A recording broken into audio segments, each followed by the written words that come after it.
What's going on, everybody? Welcome back to the Pick and Roll live streams. We're back here for Tuesday NBA playoff action tonight as we get you set with a free pick. But as always, we're going to start off with a recap of the previous day's plays. Before we do that, please make sure you've hit the like button on this stream and you're subscribed to the Board YouTube channel for more NBA playoff betting content over here. So the recap of yesterday's play.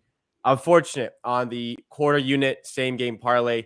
Josh Hart moves to the bench and we can't recover with those minutes there. And unfortunately, he has the only two losses of this 5-leg parlay. So we'll go over to Pips here. Total units in the season, by the way, at 10.2. The ROI is at 3.5%. But we'll go to Pips here. Nothing much you can do to predict that, but Quentin Grimes starts in place of Josh Hart. Yeah, I kind of expected some more minutes for Grimes. But when I saw quickly doubtful, I went with Hart. I was actually trying to decide between Kyle Lowry, alternative points, and Brogdon and Brunson assists. I was between two of them, and then I saw quickly doubtful and went with Josh Hart. So yeah, it kind of usually goes like that. Randall, easy cover rebounds, easy cover points. Struz, Easy. yeah. I think, yeah. So unfortunate, yeah. Yeah, nothing to do there. 20 minutes for Josh Hart with quickly out. Yeah, that's. Also, they didn't miss entire game, so not much of rebounding chances in this game. So yeah. Yeah, unfortunate on that. The big parlay there had good chances if Josh Hart got the minutes that we were expecting. I mean, I was talking yesterday like he's going to be getting like 40 plus minutes, but gets half of that in this game. So not much from a betting perspective. A little bit of bad luck. So apologies on that. Today for the official pick, I don't want to jinx anything, but I really don't think we should be dealing with a minute issue when it comes to any of these players. If we do, then something's wrong because we have Jokic, Durant, and MPJ featured in on our same game parlay. I think it would have been pretty easy to have guessed that it would be KD and Jokic once again involved. So we're going to be taking them both on 25 plus points. And in order to get them both at 25 at good odds or at odds closer to even, we're going to add in Michael Porter Jr. over 4.5 rebounds, which all equates to plus 100 at BetMGM. So we spoke about yesterday on the show a little bit how Pips was likely going to go back to Jokic and Durant, adding in Porter here. What do you continue to like about Durant and Jokic in this series? This is the third time going to them so far. So far worked very well. Not many adjustments on either side. Durant already seeing double teams, scored 36-39 last two games.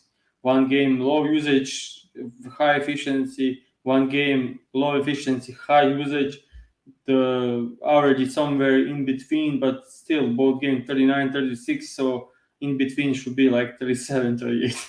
So yeah, I just think 30 points from Durant is a must, especially Booker seeing so many double teams. And yeah, his efficiency, everyone keeps saying they need to take a variance hit.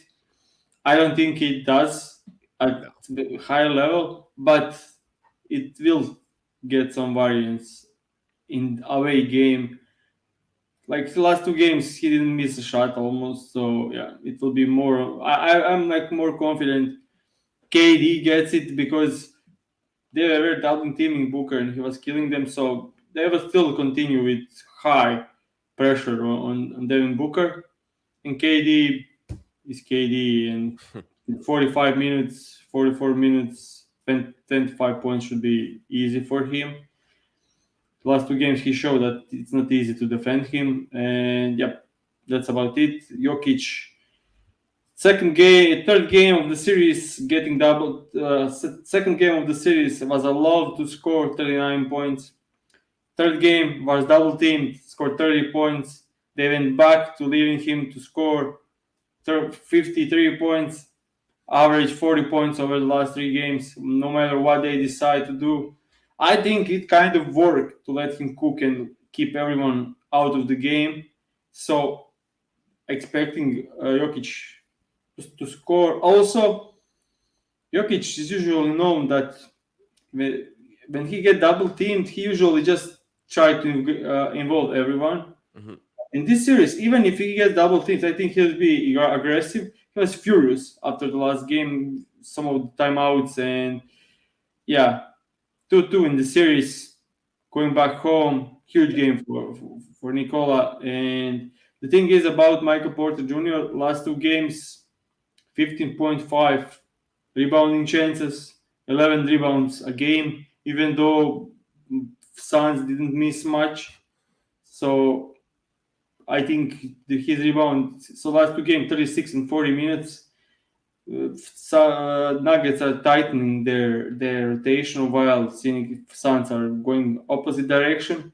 So I think Porter Jr. with 35 plus minutes should be able to get 5 rebounds because Jokic is other level a lot, and Mike Porter Jr. is being a big side defender, mostly out of corner guys for the Suns. So he is closest to the rim and he is rebounding out of the poor shooters. So I think that should work in this game also. Last two games, as I said, 11 rebounds average, both games over 10 rebounds. So in a games where Thunder lost, where Suns shoot great, Gordon is pulled out defending KD, so Gordon is not rebounding much. Thing is, I think he averaged like 7 rebounding chances a game. Aaron Gordon. Last game we saw only 4 rebounds for Nikola Jokic. So I think Michael Porter Jr. defensive scheme is great for him to get rebounds. He has great size. He's good rebounder, and yeah, minutes should be there. So Yeah. all three should work great together. Yeah. The interruption there, but yeah, I like this one a lot. I mean, the Jokic and Durant plays have been doing really well. Have you been playing that all series? So happy to go back to that one. And Porter with those minutes, you should be able to see the 4.5. So like this combination here, and like that we're getting those plus 100 odds. I think somebody commented this is minus 105 at DK. So you can hop over to MGM and get this.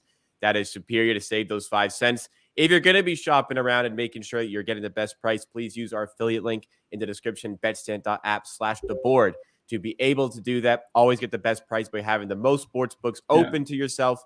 And you can do that with our affiliate link to support us a little bit more and make yourself a smarter, better. But yeah, I started this one on FanDuel and it was minus 115. Then I went for the DraftKings to check and it's minus 105.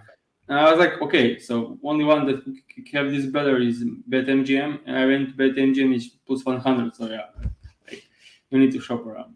Yeah, absolutely, absolutely. Because if you're only on FanDuel, which a lot of people are, it's the big. I'd say like if you had one, maybe that's one of the better ones because of all the options available. But yeah, it's important to have at least the key ones that we use in this show open always for line shopping. But we don't need to go too much in on the games that we have tonight for the Sixers, Celtics, as well as the Suns, Nuggets, which Pips just talked about. We did a lot of that yesterday, but do want to react on today's show to yesterday's games. A couple of great games. Once again, the NBA playoffs this week have been really, really entertaining. First of all, we'll go chronologically to the Heat and Knicks. The Miami Heat pull through once again and make it a 3-1 series.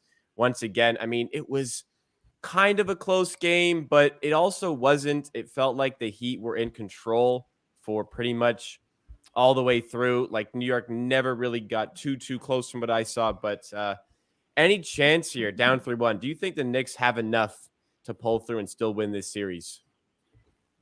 No, I don't think so. And the reason is Spoelstra is running circles against Tips. Yeah, And coaching big wise, time. yeah. And also Randall is not that guy. And so many things don't work for Knicks in this series. They need quickly as much as possible. He's their high IQ player, quick reactions. He's quick on defense to adjust and recognize what's going to happen. Same thing on offense when he gets double teams or anything. So they need him. Brunson is getting killed by Miami Heat defense, and I don't think he's having a bad series at all. Just maybe poor shooting from three, and that's it. He's Mhm. playing real well, but Randall is not hustling enough. Poor in defense. This finally is a big game from Bam Adebayo because they went to him. Also, Bam Adebayo doing great job on Julius Randle on the other side. Yeah, everything going well for the Heat. Spoelstra is exploiting things. We saw finally double teams on Jimmy Butler. So if you double team Jimmy Butler on every single possession and allow him to have 10 assists, then if he scored 27 points, you didn't do good job. Yeah. Like, you double and triple team a player and he do the scoring, the same thing he was doing all the series, and then additionally he has 10 Assist. more assists. That's just and the poor execution is on probably Julius Randle and Mitchell not being able to react very well on those double teams and the rotation behind, and Max Struz finally coming out big time in this series. Lowry playing like prime Lowry. Yes. Woke up last this series. So yeah, who would have thought when you think about it?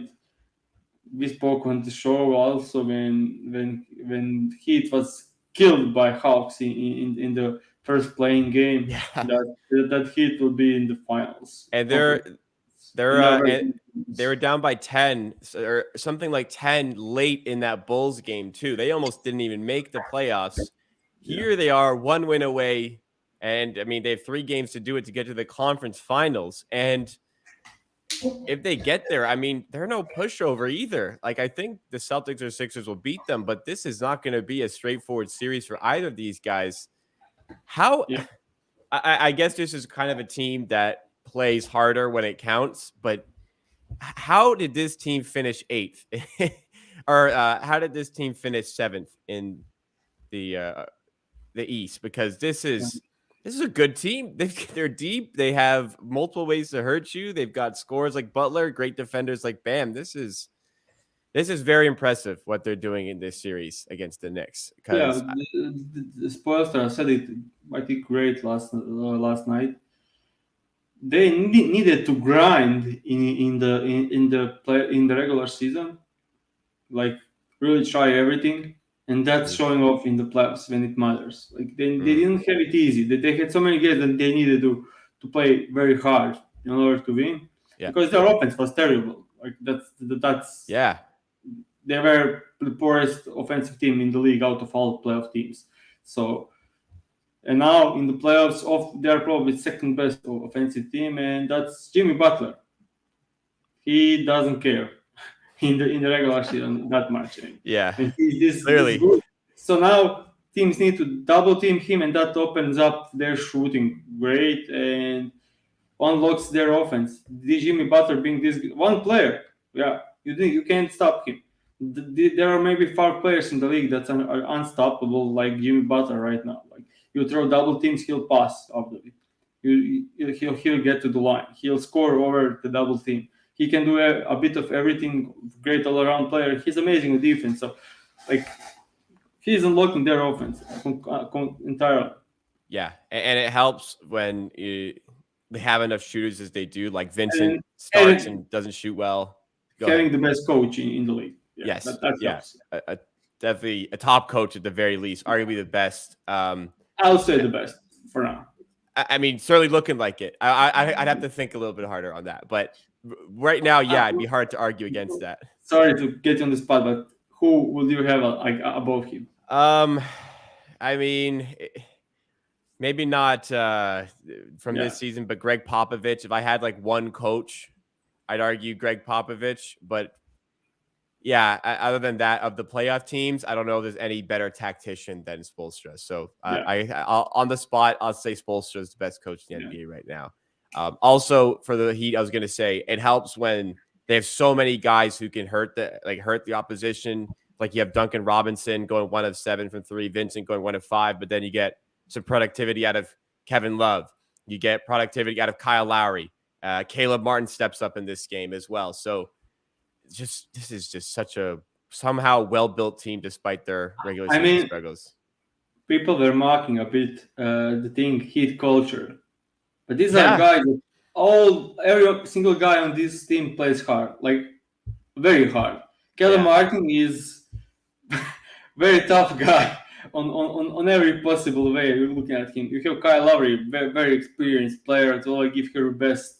Gabe Vincent defense on Brunson is epic. I mean, like he's just tiring him up from the half court, from his own half, like half court pressure. Bema Debayo defensively, you can do try. He can do a bit of everything. He's so versatile. And then you have Jimmy Butler, the ultimate tough guy. yes. So heat culture definitely a thing.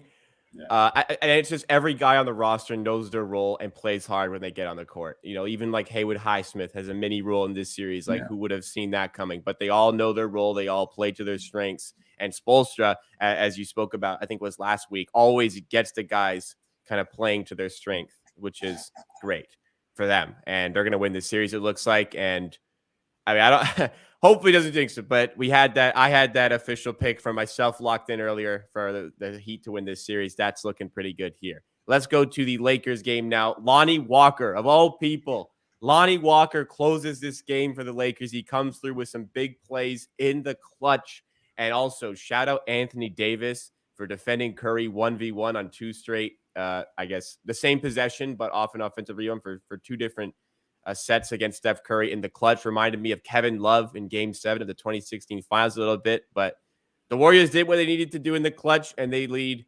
the Warriors now 3-1 in this series. So I'll ask the same question here. No way back for the Knicks, according to yourself. Any way back for the Golden State Warriors in this series? Yeah, it's Golden State Warriors. So they probably win home game. It's 3-2, and anything can happen. They have home court advantage, so that's big.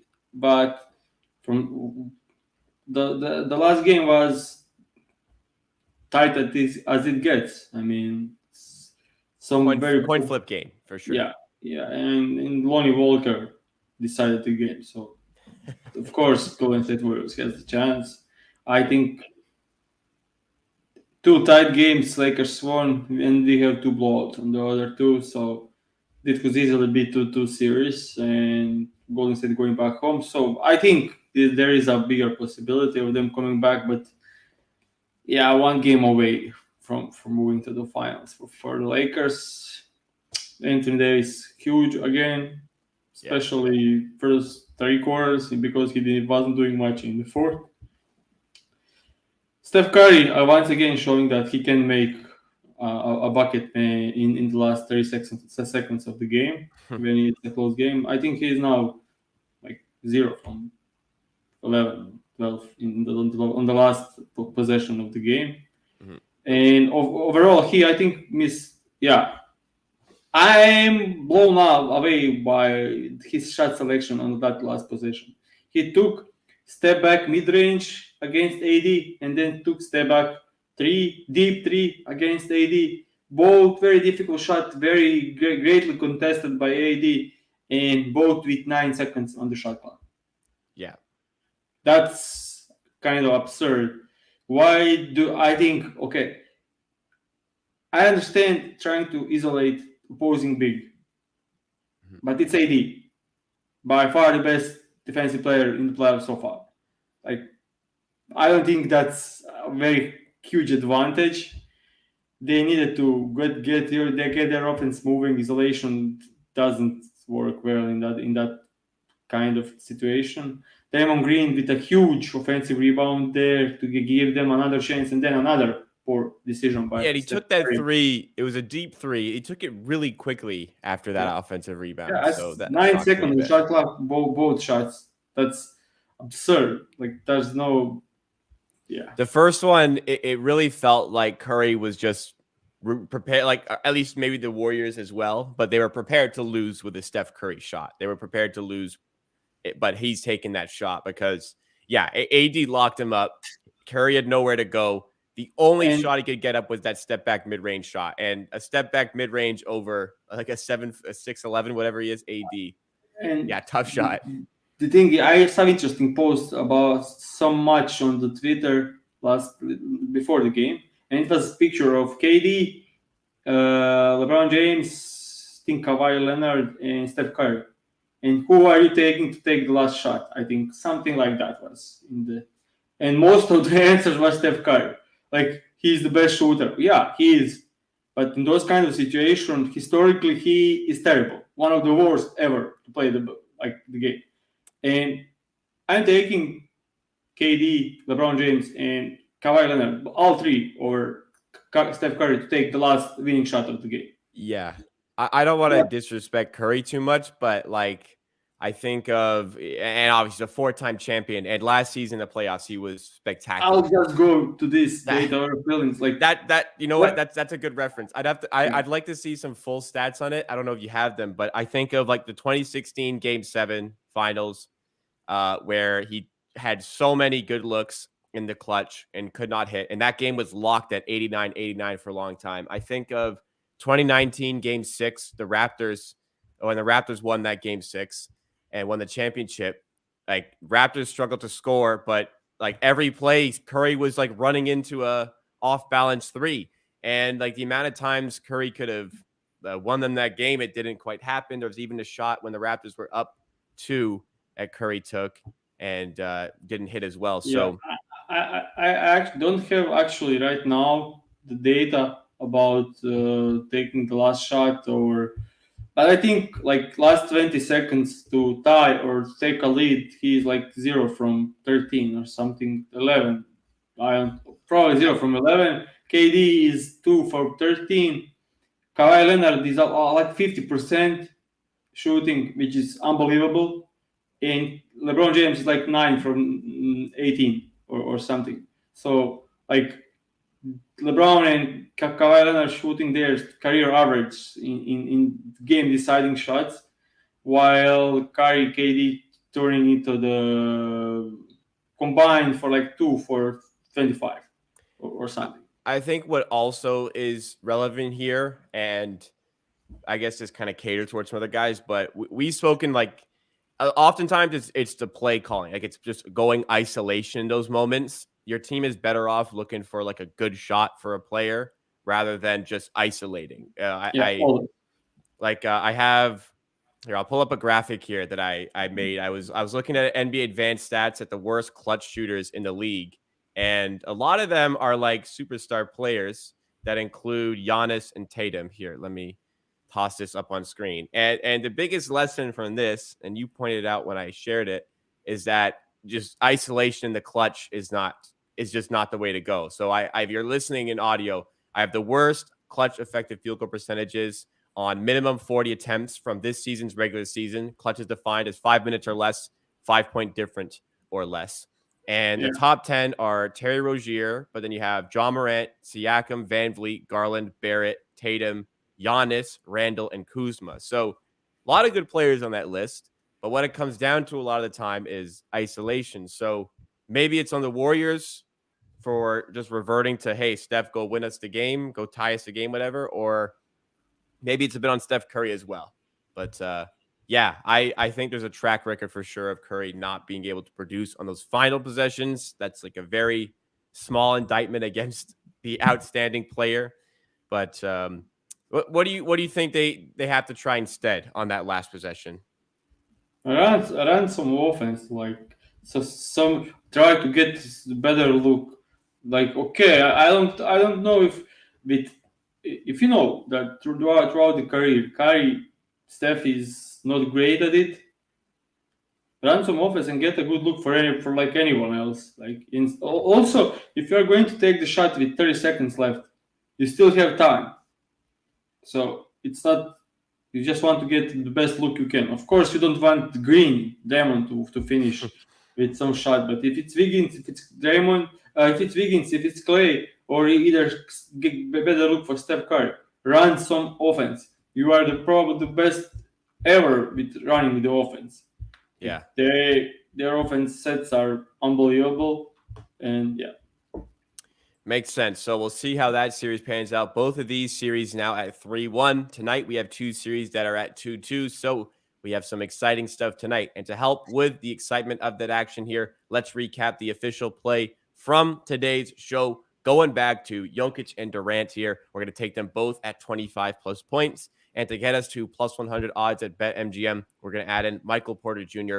over 4.5 rebounds. So this has been your show on Pick and Roll. Reminder, this is the last week we're going to be doing this show in this format. Next week, starting next week for the conference finals, we'll do a little bit less betting related because of how tight those lines are going to be, but it's going to be very preview and reaction based. We'll still be doing content here on the Board YouTube channel. So get subscribed. Make sure you drop a like if you enjoyed this particular episode, and we'll be back tomorrow for more from Pick and Roll.